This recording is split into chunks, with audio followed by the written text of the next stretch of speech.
Dated my girlfriend for 8 months and she never let me inside her apartment until I finally got in and discovered she had been hiding a massive secret about her living situation that changed everything.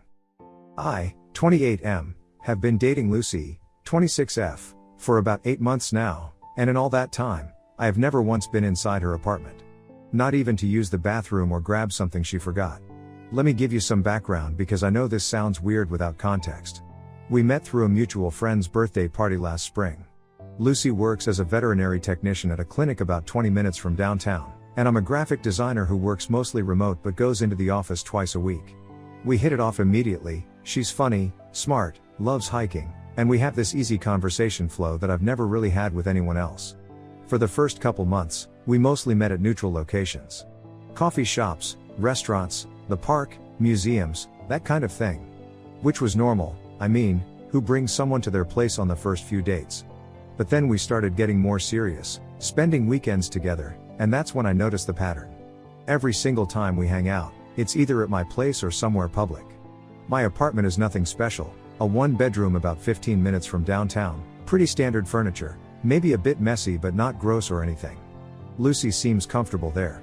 She's left clothes, keeps a toothbrush in my bathroom, even has her favorite coffee in my kitchen.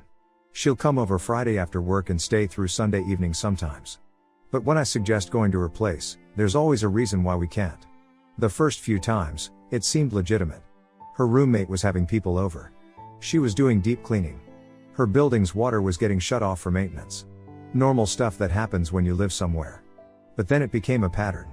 Every time I'd suggest watching a movie at her place instead of mine, or offer to pick her up for a date, she'd redirect.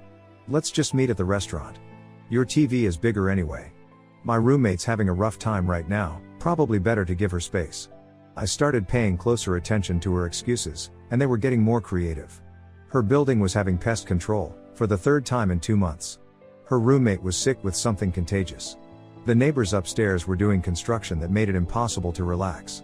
Her roommate's boyfriend was going through a breakup and camping on their couch. The thing that really started bothering me wasn't just that I couldn't come over, it was how uncomfortable she got whenever I brought it up. She'd change the subject quickly, or get this kind of anxious look and start fidgeting with her hands. One time in July, I jokingly said something like, "I'm starting to think you're hiding a secret family over there," and she went completely white. Like, I thought she was going to be sick. I tried to approach it from different angles.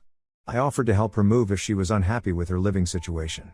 I suggested we could hang out at her place even if her roommate was around. I'm a pretty social guy, I don't mind meeting new people. I even offered to bring dinner for all of them. Every suggestion was met with more reasons why it wouldn't work. Her apartment complex is in a decent part of town, maybe a little farther from the city center than mine, but not bad. I've driven through the neighborhood a few times, not stalking, just happened to be in the area for work stuff, and it looks fine. Normal apartment buildings, nothing that would explain why she's so secretive about it. The situation came to a head 2 weeks ago. We'd been talking about taking a weekend trip together, maybe going up to the mountains for some hiking and staying in a cabin. Lucy was excited about it. We were looking at places online together at my apartment. Then my laptop died. Just completely crashed in the middle of our planning session. I suggested we continue looking on her computer at her place since we were both excited and didn't want to lose momentum. The look that crossed her face was like I'd suggested we rob a bank together. She immediately started backtracking. "Actually, I'm getting tired. We can look tomorrow. My computer is really slow anyway." It wasn't even that late, maybe 8:30 on a Saturday evening. We'd been having a great day together, cooking dinner, watching some Netflix, planning this trip we were both excited about. The mood completely shifted. She started gathering her things like she was in a hurry to leave. I asked her directly, "Lucy, is there a reason you don't want me to see your apartment?" She got defensive immediately. Said I was being paranoid and possessive. That she didn't understand why I was so obsessed with seeing her place when we spend plenty of time together. That it felt like I didn't trust her. But here's the thing, I do trust her. I don't think she's cheating or hiding some other relationship. I'm not worried about finding evidence of other guys or anything like that. It's just that after 8 months together, the secrecy itself has become this weird elephant in the room. Normal couples see each other's living spaces. They meet each other's roommates. They have the option to hang out at either person's place depending on what's convenient. I feel like there's this whole part of her life that I'm completely shut out of. She knows my neighbors, has met my friends who live in my building, knows which coffee shop I walk to in the mornings. I know nothing about her daily environment except that she apparently has a roommate with a very dramatic social life. After our argument 2 weeks ago, things have been tense. We still see each other, but there's this underlying tension that wasn't there before. She seems nervous that I'm going to bring it up again, and I'm walking on eggshells trying not to seem like I'm pushing too hard while also feeling frustrated that this is even an issue. I'm starting to wonder if I'm being unreasonable. Maybe some people are just more private about their living space? Maybe she had a bad experience with a previous boyfriend being judgmental about her apartment? But 8 months seems like a long time to maintain this level of secrecy with someone you're supposedly serious about. Am I the asshole for being frustrated about this? Edit to add, a few people are asking about her lease or living situation details. She's mentioned that she and her roommates have been living together for a few years, and that they get along well.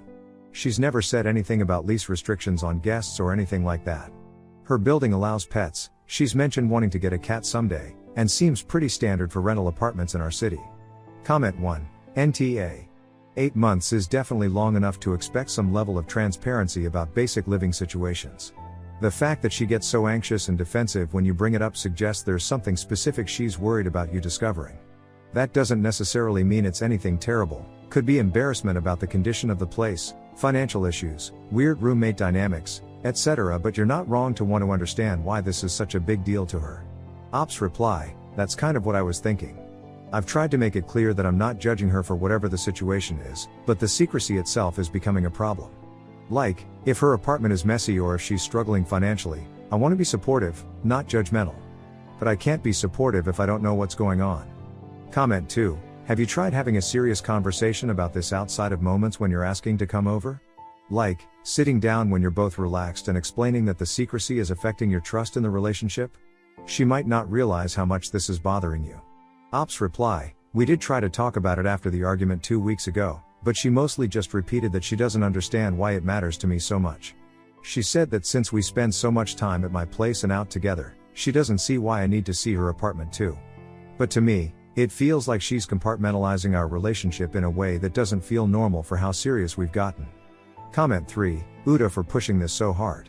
Some people have anxiety about their living spaces, especially women who might worry about being judged. You admit you've driven through her neighborhood, which is borderline stalker behavior, and you keep bringing it up despite her clearly being uncomfortable. Back off and let her bring you over when she's ready. Ops reply, I get where you're coming from, but I want to clarify the neighborhood thing. I had client meetings in that area for work, I wasn't specifically going there to check up on her. And I don't think wanting to see your girlfriend's apartment after 8 months of dating is unreasonable or pushy. But I do hear what you're saying about respecting her comfort level. Update, first off, thanks to everyone who commented on my original post. Reading through different perspectives helped me figure out how to approach this situation better. After sitting with everyone's feedback for a few days, I decided to have one more conversation with Lucy about the apartment thing. Not demanding to come over, but just trying to understand why it was such a sensitive topic for her. I waited for a moment when we were both relaxed. We were at my place last Sunday morning, having coffee and reading stuff together. I told her that I wasn't trying to be controlling or pushy, but that the secrecy was starting to make me feel like there was something fundamentally off about our communication. I explained that I didn't care if her place was messy, small, weirdly decorated, or whatever, I just wanted to understand why it felt like such a big deal to her. She was quiet for a long time after I said that. Then she kind of laughed, but not in a happy way. More like when you realize you've been worrying about something that sounds silly when you say it out loud. Turns out, Lucy has been embarrassed about her living situation. Really embarrassed. She's been living in what's technically listed as a 1-bedroom apartment, but it's been converted into a 3-person shared space. She and 2 roommates are essentially living in a studio configuration with thin divider walls that don't go all the way to the ceiling. When she moved in 3 years ago, it was supposed to be temporary, just until she saved up enough money to get her own place. But then vet tech salaries are lower than she expected, plus she had some unexpected medical bills a couple years ago, nothing serious, but expensive, and she's been stuck there way longer than she planned. The apartment itself is clean and fine, but it's tiny. Like, uncomfortably tiny for 3 adults. Her room is barely big enough for a double bed and a small dresser. There's 1 bathroom for all 3 of them. The kitchen is basically a galley with barely enough counter space for 1 person to cook. She's been embarrassed to have anyone over, especially me, because she knows my apartment is spacious and nice. But here's the part that made me feel like an idiot for pushing so hard. She's also been worried about her roommates' schedules and privacy. One of her roommates works nights at a hospital, so she's sleeping during normal evening hours when Lucy and I would want to hang out. The other roommate has some social anxiety issues and gets really uncomfortable with strangers in the small space. Lucy was worried that if I came over and saw the living situation, I'd think less of her. That I'd assume she was bad with money or unmotivated or something. She said she's been working extra shifts when possible and putting almost everything towards saving for a deposit on her own place, but rent prices in our city have gone up faster than she can save. When she finally told me all this, I felt terrible for making it into such a big issue. I told her that I don't care how big her apartment is, and that I'm actually impressed she's been managing to save money while dealing with a difficult living situation. I also told her that I'd be happy to just meet her roommates briefly and then we could figure out ways to hang out there that work for everyone's schedules. She seemed relieved but still nervous about me actually coming over. We decided that I'd come by the following Saturday afternoon when her night shift roommate would be awake and her other roommate had plans to be out. So last Saturday, I finally got to see Lucy's place. And honestly, it was exactly what she described, but not nearly as awkward or uncomfortable as she'd built it up to be in her head. Yes, it's small. Yes, the room divisions are clearly makeshift. But it's clean, she's made her space cozy with plants and photos, and her roommates were perfectly nice. Her night shift roommate, who I'll call Rumi, was actually really friendly. She's a nurse and had some funny stories about weird ER cases. We all chatted in the tiny living room area for about an hour before Rumi headed to work. The apartment is small, but it doesn't feel cramped when it's just two people there. Lucy and I ordered Thai food and watched Netflix on her laptop in her room.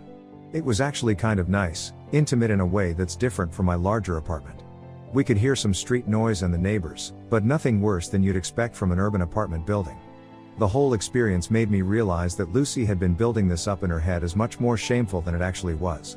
I think she's been comparing her situation to mine and feeling bad about it, when really she's just in a different stage of figuring out her adult life. I'm a few years older and I've been working in a higher paying field for longer.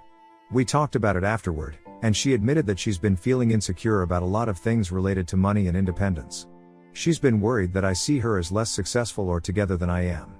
Which is ridiculous. She works in animal health care, deals with emergencies and difficult pet owners all day, and manages to maintain a positive attitude and save money while living in a challenging situation. I told her that I'd rather know about the challenges she's dealing with so I can be supportive, rather than being shut out and left to wonder what's going on. We talked about ways I could be helpful without making her feel like I'm trying to solve all her problems, like maybe cooking dinner at my place and bringing leftovers over, or helping her look for new apartments when she's ready.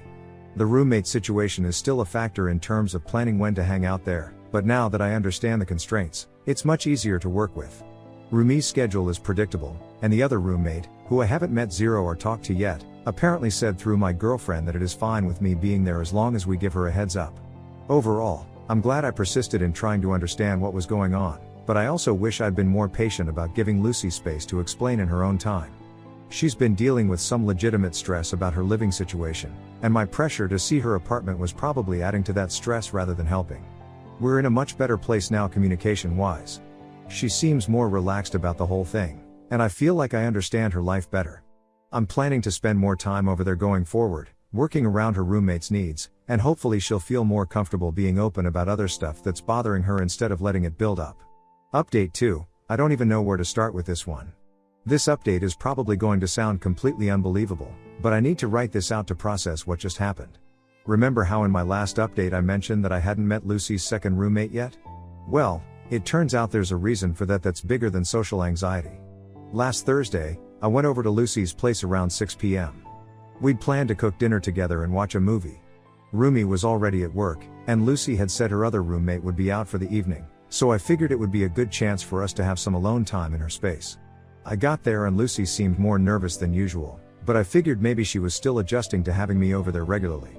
We started making stir-fry together in the tiny kitchen, talking about our days, normal couple stuff. Then I heard a key in the door. Lucy immediately froze. Completely stopped moving, with a wooden spoon halfway to her mouth for tasting the sauce. The door opened and in walked a little girl. Maybe 8 or 9 years old, with Lucy's eyes and curly brown hair, wearing a school backpack and carrying an art project that looked like it was made from paper plates. The three of us just stared at each other for what felt like forever but was probably only a few seconds.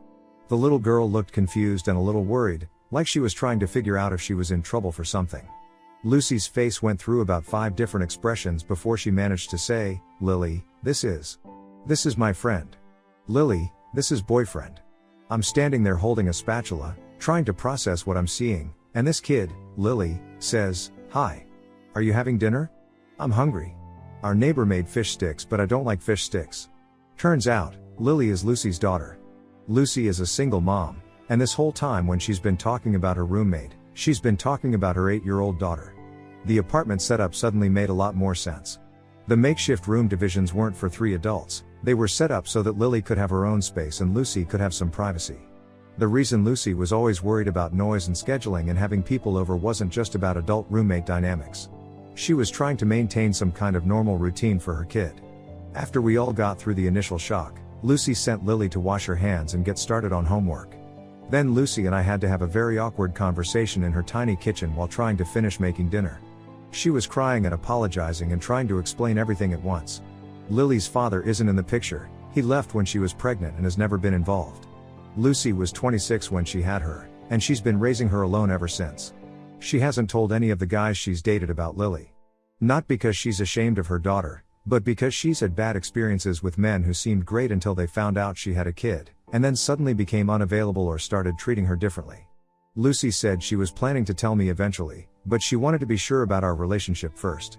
She didn't want to introduce Lily to someone who might not stick around, and she didn't want to deal with another guy who would lose interest once he found out she came with baggage.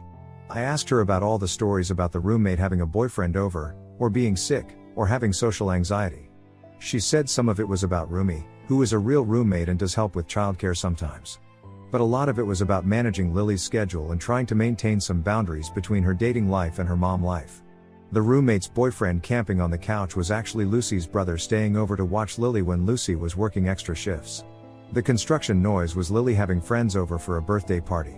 The contagious illness was when Lily had strep throat and Lucy couldn't leave her alone. I spent the rest of the evening having dinner with Lucy and Lily, helping with some math homework, which was actually kind of fun, and trying to wrap my head around this massive piece of information that I'd been missing. Lily is a cool kid. She's funny and chatty and clearly smart. She told me about her art project, something involving the solar system, and asked if I knew how to play any good phone games. She didn't seem fazed by having a stranger at dinner. Apparently Lucy occasionally has friends over, just not romantic partners. But I'll be honest, I'm struggling with how to feel about this. Not about Lily existing, but about the fact that Lucy kept this from me for 8 months. I understand her reasoning, and I don't think she was trying to manipulate me or anything like that. But it feels like I've been dating someone I didn't really know. It also explains so much about Lucy's behavior that I'd been interpreting differently. Why she was always available to hang out at my place but had complicated scheduling for her own place. Why she never stayed over on Sunday nights. Lily has school on Monday. Why she was sometimes distracted or tired in ways that didn't match up with what she'd told me about her day. Lucy and I talked more after Lily went to bed. She said she's been struggling with when and how to tell me, especially after things got more serious between us. She was worried that if she told me early on, I'd leave before getting to know her well enough to see past the single mom thing. But she was also worried that waiting too long would make me feel deceived. She said she's been planning to tell me for the past few weeks, especially after I'd been so understanding about her living situation. But she didn't know how to bring it up, and she was scared about how I'd react. I ended up staying the night, sleeping on the couch, and had breakfast with both of them the next morning. Lily showed me her collection of rocks she's found around the neighborhood and explained why some of them are definitely magic. Lucy seemed hopeful that I wasn't freaking out or running away. But I did need some space to think. I told Lucy I needed a few days to process everything, and that we should talk again over the weekend. I'm still figuring out how I feel about all of this. The practical questions alone are overwhelming. If Lucy and I continue dating seriously, what would that mean for my relationship with Lily? I've never dated someone with kids before. I don't know anything about being involved in a child's life, even peripherally. And then there's the trust issue. I get why Lucy felt like she had to keep this secret, but it's hard to know that someone you care about has been managing such a huge part of their life without you knowing about it. I'm supposed to talk to Lucy tomorrow evening. I'm not sure what I'm going to say. Comment 1, WTF? A secret kid for 8 months? Bro, that's not just privacy, that's straight up lying about who she is. I get being cautious, but this is insane. What happens when you find out she's actually married to Lamau? Run. Ops reply, I don't think she's married or anything that dramatic, but yeah. It does feel like everything I thought I knew about her was wrong. Like, how do you just not mention you're a mom for almost a year? Comment 2, okay, unpopular opinion, but I kinda get it. Dating as a single mom is rough. Guys either run immediately or they stick around and end up being awful to your kid. Maybe 8 months seems long, but honestly, when you're protecting your child, you do whatever it takes. She probably wanted to make sure you weren't going to be a dick before involving her daughter. Ops reply, that's fair, and I'm trying to see it from her side, but it still feels like she didn't trust me at all. Like, what if I'm great with kids? What if I would have been understanding? She never gave me the chance to prove myself either way. Comment 3, wait, how did you not figure this out sooner? Kids are loud and needy and always interrupting things. No way she kept this up for 8 months without major slip-ups. Either you're really oblivious or this story is fake. Ops reply, trust me, I've been going through every interaction trying to figure out what I missed. She was really good at covering, always had explanations for weird texts or why she couldn't do certain things. I guess when you trust someone, you don't question their excuses as much as you should. Final update, thanks to everyone who commented on my previous updates. Reading different perspectives helped me think through this situation more clearly. I talked to Lucy last weekend like we'd planned. I'd spent the few days in between really thinking about what mattered to me and what I wanted from this relationship. First, I asked her to tell me more about her past experiences with dating as a single mom. She opened up about some really painful situations where guys she'd been seeing for a while completely changed their behavior once they found out about Lily. One guy she'd dated for about 4 months told her he wasn't ready for that kind of responsibility and basically ghosted her. Another guy stayed in the relationship but started making comments about how hard it would be to do fun couple things with a kid around, and kept suggesting activities that would deliberately exclude Lily. The worst one was a guy who seemed initially okay with her having a daughter, but then started making weird comments about Lily's behavior and questioning Lucy's parenting decisions. He'd say things like maybe she wouldn't be so clingy if you didn't coddle her, or suggest that Lily was manipulating Lucy for attention. That relationship ended when he told Lucy that Lily was too old to still want bedtime stories and that Lucy was raising her to be dependent. Hearing about these experiences helped me understand why Lucy had been so protective of both Lily and herself. She wasn't just worried about rejection, she was worried about someone coming into their lives and making Lily feel unwanted or criticized. I told Lucy that I understood why she'd kept Lily's existence private, but that I wished she'd trusted me enough to tell me sooner. We talked about what it would look like to move forward, with the understanding that Lily's well-being comes first. Lucy was very clear that she wasn't looking for someone to be Lily's father figure right away, or maybe ever. She's been doing fine as a single parent, and she doesn't need someone to come in and take over or fix anything. But she also doesn't want to date someone who sees Lily as an obstacle or inconvenience. We decided to take things slower and see how everyone feels about spending time together. No pressure, no big declarations about the future, just seeing if we all get along and if this feels natural. Over the past month, I've been spending more time at Lucy's place, and Lily has been part of that. She's gotten used to me being around, and I've been surprised by how much I enjoy hanging out with her. Last weekend, we all went to the Science Museum together. Lily is obsessed with dinosaurs right now, so she spent about an hour explaining different types of theropods to me while Lucy laughed at my attempts to pronounce their names correctly. It felt surprisingly normal and fun. Lily is hilarious and smart, and she's made me think about things in ways I wouldn't have otherwise. Plus, seeing Lucy as a parent has shown me sides of her personality that I find really attractive. She's patient and creative and handles stress in ways that make me respect her even more. Lucy has been more relaxed and open about other things too. She's told me more about her work stress, her financial goals, her worries about Lily starting middle school in a few years. It feels like we're finally operating as full partners instead of me only getting access to the parts of her life that were easy to share. I'm not going to pretend this is all simple or that I have everything figured out. Dating someone with a kid is complicated, and there are conversations we still need to have about boundaries and expectations. But I'm glad Lucy finally trusted me enough to let me into this part of her world, and I'm glad I stuck around long enough to understand what was really going on. Lily asked me last week if I was Lucy's boyfriend now, and I told her that was something her mom and I were still figuring out together. She said okay, but if you are, you should know that mom really likes the coffee you bring over, so you should keep doing that. Smart kid.